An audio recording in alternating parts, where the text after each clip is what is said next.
Oh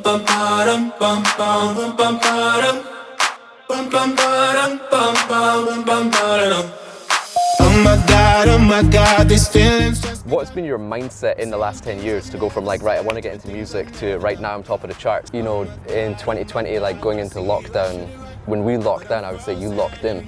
Because like, I'd never seen so much like drive and focus from you. Are you like, I need to double down even harder, I need to really go for this? And did you make a deal with yourself to be like, right, this is who I'm going to become? I did, bro. I've never seen you late before. I have a phobia of being late. Yeah, and I was just like, I feel bad because I show up late. What's next for Joel Corry? Like, you've topped the charts, you've played the biggest gigs, the biggest venues. Like, what's your mindset on now? And like you said, bro, I finished Head and Heart.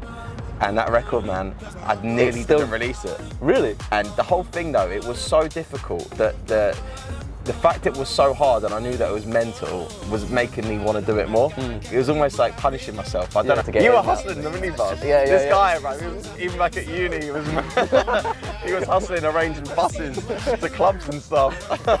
You had the business mind back then. I really believe that if you are like 100% dedicated to a goal and you believe in yourself and you're willing to work as hard as possible, there's no time frame for the success. It will happen. I'm happy to say it, man. I want to become the biggest DJ in the world. Like, I'm happy to say that. That's where I want to get to. People say they work hard. You can always work harder. Kian always with the surprises.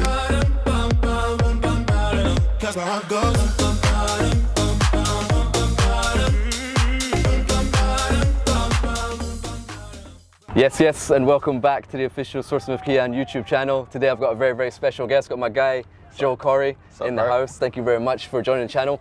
And today's going to be a very different episode because Joel's had a lot of success in an industry outside of e-commerce, obviously in the music scenes. But the more I sort of study his journey and look at it, there's so many similarities between someone like Joel, an entrepreneur, and also like a DJ, producer, top of the charts, king of the charts. And you've definitely heard his tracks before. Head and Heart, it's had over 870 billion streams on Spotify last time I checked. So played a few times. A few times, yeah. So well over 1 billion streams of that, just one track alone. So first of all, thanks very much for sitting down and like, you know, doing the episode today. No, my pleasure, man. Thanks for having me. So did I miss anything, or do you want to cover anything about your background? Nah, pretty good intro, bro. Oh, nice. Pretty flattering intro. Cool. Well, yeah, so the reason obviously I wanted to do this interview is just there's a lot of similarities between your journey and someone who's involved in business and e-commerce and stuff like that as well, right? It's not just like, okay, you put out a track, you get to the top of the charts. There's a lot of hard work, persistence, determination. Things go wrong, you have to fix it. You started off at a young age, you learned a lot of lessons, you applied that, you had to network, you had to learn the business, you had to learn the game. You had a lot of live feedback being a DJ and then applying that into your music as well. So there's so many different sort of places and lessons that you've learned to get to where you are today. But having a bird's eye view of your career, I can definitely see like your growth in that time as well. So what's been your mindset in the last 10 years to go from like, right, I want to get into music to right now I'm top of the charts? Like, what were you always just like, right, I need to keep firing, I need to keep putting out, I got to stay consistent? Like, what was your belief system there? Well, taking it back to when I first started DJing when I was like a teenager, it was my passion and hobby in life. And you know, during my teenage years, I was already earning money from DJing at private functions like weddings, birthdays, did a few 60th birthdays, some dodgy pub gigs. For the aunties. For the aunties, exactly. So I was already kind of like getting a taste of making money from it as well. And then I kind of like went to uni and was doing the education side of things and studying like business stuff, but I was still thinking inside like I just want to be earning money from my DJing, and DJing is the thing that I love to do in life. So I naturally just, you know, was like, right, this is what I want to do for the rest of my life. It was my passion, and as I said, I was already seeing like success from it money wise. So then yeah, it was like I was at this point, like my late teenage years, early 20s. I had residencies, you know, all around London, DJing up to 4 or 5 nights a week, earning good money on the club circuit, loving what I was doing, which was the most important thing. And in the summers, you know, I'd go out touring in places like, you know, the party resorts like Magaluf and Malia and Zante, and having a great time out there and really like promoting myself and building my name in those places. And then I was like, how do I take this to the next level? Because I was like, I love doing this, but how do I get to, you know, the people that I idolise, you know, your Calvin Harris's in the world, your David Guetta's, and I was like, you know, it's got to be done through releasing my own music. That's how I've got to do it. And you know, at college I dabbled in production, but I really realised that, you know, I had to really focus on the production side of things, and I had to put 110% into this if I wanted to make it happen. So that's what I did. I knuckled down on that side of things, and I started releasing music. And, you know, I had my first hit record in 2019 when I was 30 years old with my track Sorry.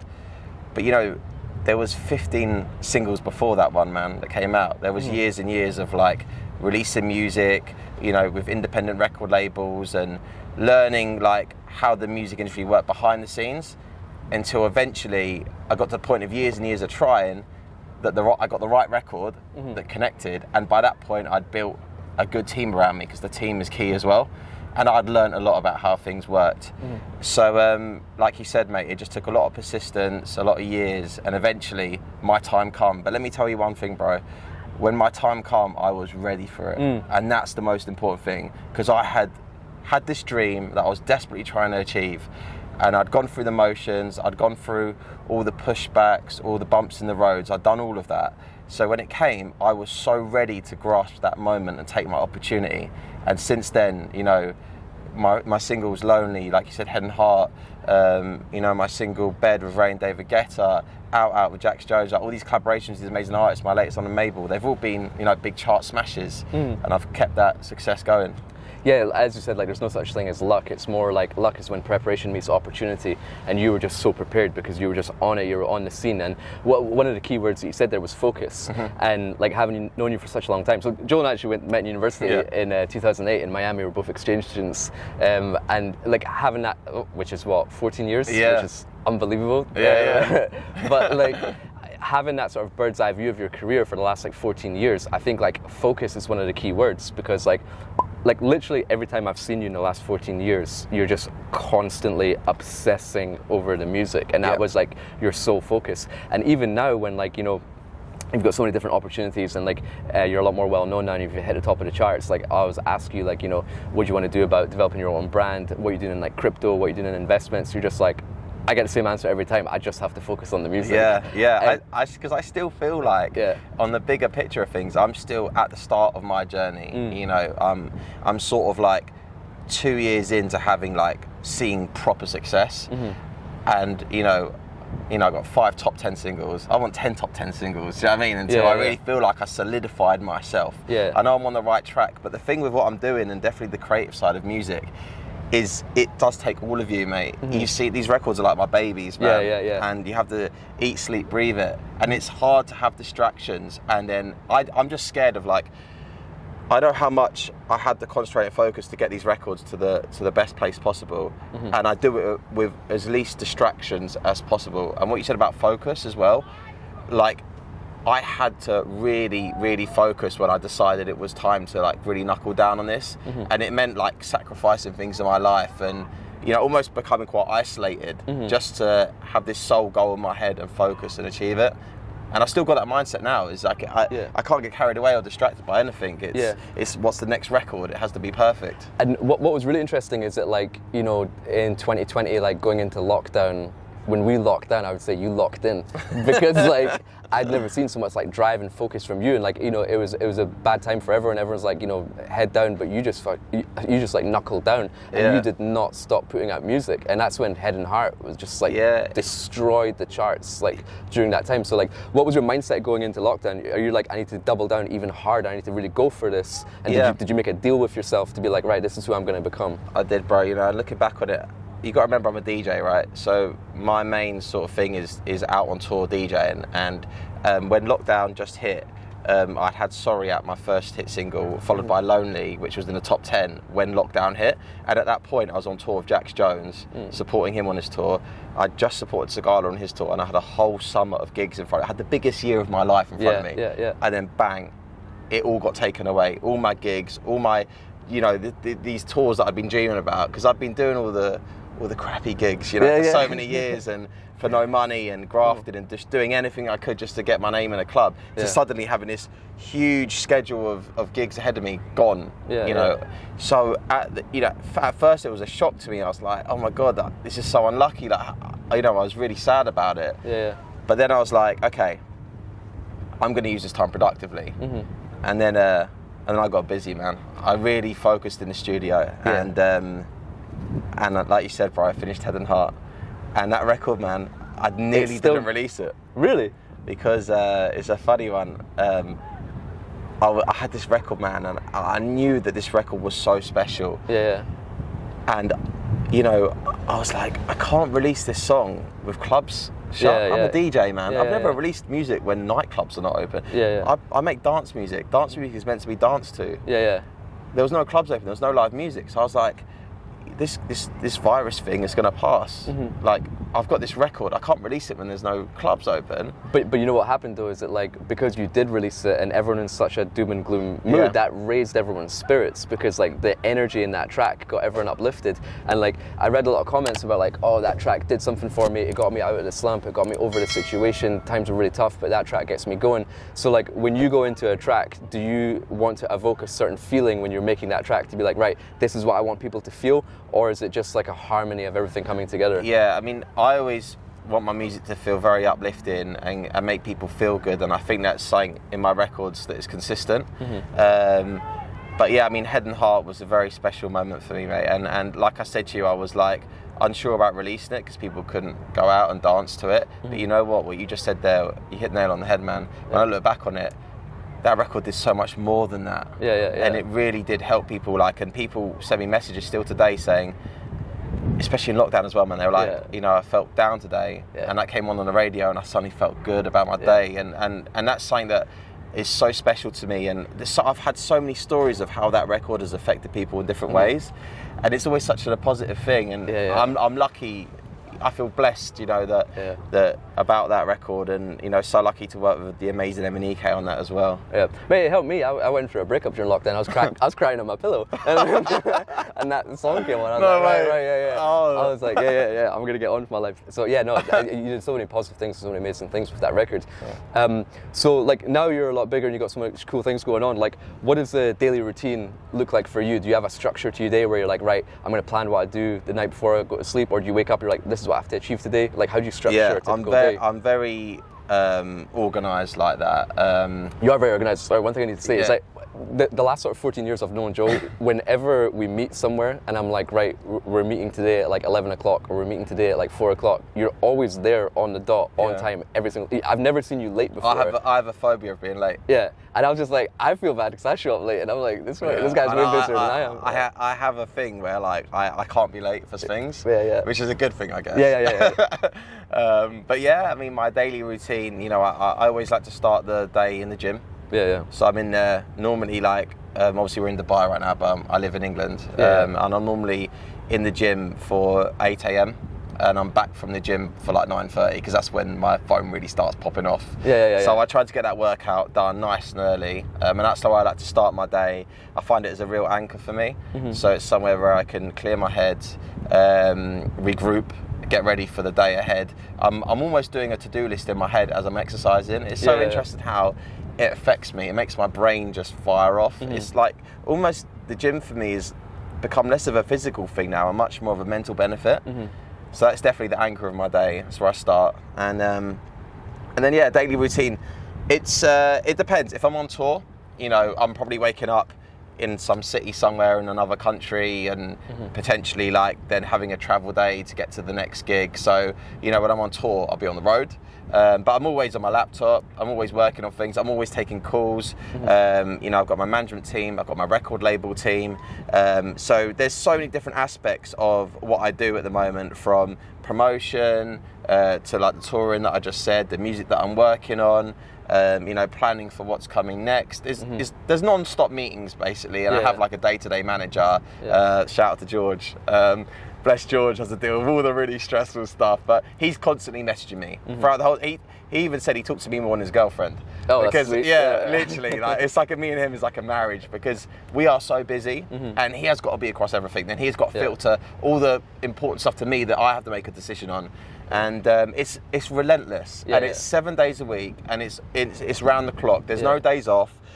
there's honestly no days off. I find it hard to even switch off from it because it is so relentless. And you have to have a certain discipline to be like that, right? And I remember, I think like back in like 2015 or something like that, I remember telling my brother Raman, I was like, I think Joel's going to be the biggest DJ in the world. And like I had that inclination back in 2015 because I remember like watching your stories, right? And this is when you were doing different gigs every night. You were in like Motherwell, then like Sheffield, then like Brighton, and literally like EasyJet, Ryanair. Like every night it was another gig, right? Yeah. But then you were also you were competing in the Miami Pro, right? Yeah. So you were competing so you were in the gym every day. You had a very, very strict diet, and like forget the music, just to compete in that is a full-time job in itself. Plus like doing the music at night, plus traveling every night, right? But you never like broke your discipline. And so going back to like in 2015 when I said that to my brother, I was like, you have to like, hard work beats talent when talent doesn't work hard. So, and I don't know anyone who works harder than you do, but you also have talent. So I said that like, it's only a matter of time before he pops off. And then like, what was like 5 years later, but I was like, I knew you were gonna have your time. And then like, you're also putting out like loads of SoundCloud tracks and stuff like that, which I still use in the gym today. Like they were bangers. Joel Corry presents on SoundCloud. Definitely check that out. There's a full library there if you need some gym juice. But so where did that discipline come from? Because like that's proper drive. I've never seen anything like it. Yeah. So I mean, you bring up you know, I mentioned that, you know, fitness is a big thing for me, and back in like 2015. In my sort of in my 20s, you know, I took my fitness very seriously because my two main passions in life, my hobbies, was my DJing and going to the gym. That's back when I was a teenager. They're the two things I pursued, and I wanted to take my fitness to the next level, and I wanted to get on stage and compete and see how far I could take that, and I did, you know, and you know, those competitions that I entered, you know, Miami Pro, like you said, I won the overall title in that. And then I competed again at Pure Elite. I won the overall in that. I won my pro card in WBFF, and you know that was it's no joke. Yeah, that was like it was like 3-4 years in a row of competing and getting myself into that condition physically for those competitions. But at the same time, like you said, I was DJing at the same time, and it was so tough. It was brutal, man. And I can tell you right now, anything I do now will never be harder than that. Because that was like going to bed at night, starving basically, getting up in the morning to do cardio, and at the same time getting on a flight, and then you're such a calorie restricted diet. Then touring, like as you said, sometimes up to still 7 nights a week. So you was, you know, up late at night and having minimal sleep and still having to get the training in with the diet. And the whole thing though, it was so difficult that the fact it was so hard and I knew that it was mental was making me want to do it more. It was almost like punishing myself. I don't know how to describe it, but I got a buzz out of like, how hard can I go to make this happen? And it was like, to win these competitions, it was almost because of what I was doing, the odds were stacked against me. Because I'm telling you right now, none of the other guys doing it were on that sort of schedule. And I was like, I can still beat them, I can still do it. And it was like this fire inside me that was burning so hard, right? And I got through it, man. And I came to a point where I was like, I've done the fitness. I got the cover of Muscle Fitness UK. That was a big goal for me. And I think once I got that cover of that magazine, it was a box ticked, and it was maybe like the end game for me. And at that same time, mate, that's when I was like, I need to take the DJing to the next level. I have to focus on the production. I have to put this fitness thing on the back burner a little bit because I have to go 100% on the production. So it was like a natural sort of end to that, and then a real knuckle down on the production. And you proved to yourself, like, if I put my mind to something, I can achieve it. So now I'm going to apply that from fitness. I'm going to apply it to the music. You just, again, hit the nail on the head with that, because I'll tell you what, bro, the mental conditioning that I put myself to do those competitions, it toughened me up, mate. Like I could literally tour for like, 7 nights in a row on no sleep, because I just know nothing would ever be harder than that. And the discipline that took has helped me in all aspects of my life, and it's definitely helped me get to where I am in the music industry, because it toughened me up, and it was like, mate, I will work as hard as I physically need to. However people say they work hard, you can always work harder. That's what I say. However hard you think you work, trust me, you can work harder. And my most like wholesome moment of seeing your career so far was because obviously we met at University of Miami 2008. We used to take the school bus to clubs. We used to go to LIV. We had these like little $10 wristbands. One free drink when you get inside. We hustled to get in. You were hustling in the minibus. Yeah. This guy, bro, he was, even back at uni, he was hustling, arranging buses to clubs and stuff. You had the business mind back then. Oh man, so those were good times, man. And then it's like we used to go to LIV and we just like would have our one drink. We try and like expand this night out as long as we can. We had so many jokes, so many laughs. Like we saw like Diddy, like so many great like DJs like in that club. And then last year you headlined LIV, right? So like you went back to Miami. They've booked you, and like 13 years before that, we were like just rocking up, like trying to get in. Yeah. And now you're like the star of the show. Like it's getting like put all over social media. So what was that moment like for you? Because that must have been special. That must have been like full circle, something you visioned like 13 years ago. It was a real full circle moment. And when I got the booking, I messaged you straight away. And I said to you, mate, you're never going to believe who just booked me. LIV, the club that we used to hustle to get into. I got goosebumps when I saw like the LIV banner. I was just like, oh, he's done it. And yeah, man, that was definitely a very validating moment for myself. You know, LIV is an amazing nightclub, and to even play in America was a dream for me. But to go back to that club, and even going when I went back through there, like was walking through like, you know, the backstage and everything, I was getting little memories of like when we used to go there when we were like teenagers. And you know, I had a little because I was under 21 when I went to University of Miami, so I had the little fake English ID. Such a bad fake, wasn't it? And I used that to get into that club, and I told the manager, I was like, mate, you never guess what, I used to literally get in here with a fake ID, and now I'm back here headlining, and it was a great night though, mate, and it was definitely a full circle moment. So like someone who's 18 years old who wants to be like Joel Corry, or like if you could give yourself advice of when you were 18 years old, is there anything you would tell yourself, or is there anything you would do any differently? Yeah, I think I'm a good example of kind of like, if you're willing to put 100% into something, there's no time frame on when you know you're going to achieve your goal, but it will happen. It might take you a couple of years, it might take you 5, it might take you over 10 years like it did for me, but I do really believe that if you dedicate yourself to a goal 100%, all good, man,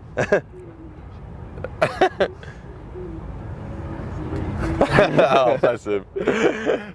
I really believe that if you are like 100% dedicated to a goal and you believe in yourself and you're willing to work as hard as possible, there's no time frame for the success. It will happen. Patience. You just got to stick at it, man. Also, I think a few other things as well, like, you know, I think manners go a long way. That's something that comes for free. And people always remember you as a nice person. And that's something that I think for me, you know, whatever happens, I always make sure polite to everyone that I meet and leave a good impression. That was actually going to be the next thing I was going to ask you, because it's like, to me, like knowing you for 14 years, like you haven't changed like one bit. And it's like, but obviously your life is so different now. And then you hang out with like amazing people, you've got like amazing experiences, you know, you're living your dreams, but you've just stayed like the same person. We went to your gig here at the beach, actually, over there at 5. And there was people like queuing up to take photos afterwards, took photos with everyone. There was one person who was like, she changed her flight to see your gig, and then you took photos and videos with her and stuff like that. So like, what's your mindset in that to be like, I want to remain who I am, because that's such an amazing characteristic and trait? I think, you know what it is, like, it goes back to the fact that I'm lucky that this happened to me, you know, when I was 30, and I'd gone through like over 10 years of working to get to this point. And I worked on the club scene, and I've seen egos, and I've seen people treat people badly, and you know, I just saw that's not the way to do it. And I was always very grateful for all the opportunities that came my way. And I don't know, I've never had that about me. I've always just been the same person, I always will be. And I know, as I said, how important like just leaving a good impression and being a good person is. And it, like, people as well, mate, what I've realised is if you leave a bad impression on somebody, that word spreads. Like, there's enough times where I've met somebody and they've told me they've met somebody, and all they do is tell me the bad stuff about them, and they won't even mention the good stuff. They'll just be like, oh, they did this and this. And then if they're willing to tell me that, how many other people have they said that to as well? Yeah. You know, you don't want that sort of thing going around about yourself. So because everything fits so nicely, because you make feel good music and you make people feel good as well, and you're a nice person, so it all basically just comes in together very, very nicely. So basically, what's next for Joel Corry? Like, you've topped the charts, you've played the biggest gigs, the biggest venues. Like, what's your mindset on now? just want to go bigger. Yeah? Yeah, I feel as hungry than I ever have done, which excites me. Because even when we go back to when I was like desperately trying to make this happen, that fire's still burning harder, man. And that excites me. Like, I can't lie to myself, you know, I really do feel that way. Like, I want to go bigger, and I almost could, I've got a taste of it now. Yeah. And I want to, like, I'm happy to say it, man. I want to become the biggest DJ in the world. Like, I'm happy to say that. That's where I want to get to. I want to play on the biggest stages around the world. I want to have more hit records. I want to keep doing the thing that I love most in life. I'm enjoying every single minute of it. And yeah, man, I just gonna keep my head down and keep going and see where this takes me. So let's manifest that. 2022, playing on the biggest stage of the world. Yeah. We'll definitely be in touch about that. But Joel, before we finish up, I just want to first of all acknowledge you as a person. You know, thanks very much for putting out so much good, positive energy in the world when we definitely needed it over the last couple of years, and being a role model to so many people, putting out some absolute bangers. And I've heard a few which are going to be released quite soon, and you guys, you need to get excited for this. Joel's got some absolute monsters on the way. But to sort of wrap up the interview, I got a small gift for you as well. No way. I just want to show you. Kian, always with the surprises. So, couple of small things. First of all, you're very, very strategic about, you know, what you want to do, what you want to achieve, what you've done, and where you want to be. So my favorite business book that I read last year is a mentor of mine, his name's Patrick Bet-David, and this book is called Your Next 5 Moves. Oh, wow. I know you're going to be on a lot of flights. Yeah. So amazing, thank you so much. You've got some nice time to sort of strategize those moves. Yeah, this is great, thank you, man. There's a nice little note on the inside. Oh, yeah? It's heartfelt. Have you written a little note of you? Yeah, but you can read that later, it's fine. And one other thing as well, because we met at University of Miami, got you a University of Miami football shirt. Yeah, so, you didn't. So I actually got that when I was in Miami, and I was like, I've got no business wearing American football shirts. You're a lot more fool than I am. Mate, so, do you know what? I'm going to wear this on my next gig. Oh, mate, I'm going to wear it on my next gig, man. I'm playing in Vegas. Oh, yeah. On Friday, you know. Sick, man. Sick. And I'm back in Miami, you know. Oh, back sick. at LIV again soon. Oh, shit. You know what I'm wearing that night? Absolutely, man. Go represent the U. Thanks so much for coming on the channel, man. Really Oh, appreciate it. thank Thanks you for taking so the time. much, man. And great to have you in Dubai. Hopefully see you again soon. Nice one. All the best. The boys. That's so cute. Thanks, man. Yeah. Sick. I love it, Awesome. man. Wicked, man. Thank you. That was a sick interview, mate. Oh, mate. You got wicked interview skills, you know. Oh, thank you, man. Oh my God, these feelings just begun. I'm saying things I've never said, doing things I've never done. Oh my God, when I see you I should it right. But I'm frozen in motion and my head tells me to stop. Cause my heart goes bum, bum, bum, bum, bum, bum, bum, bum, bum, bum, cause my heart goes bum, bum, bum, bum, bum, bum, bum, bum, oh my God.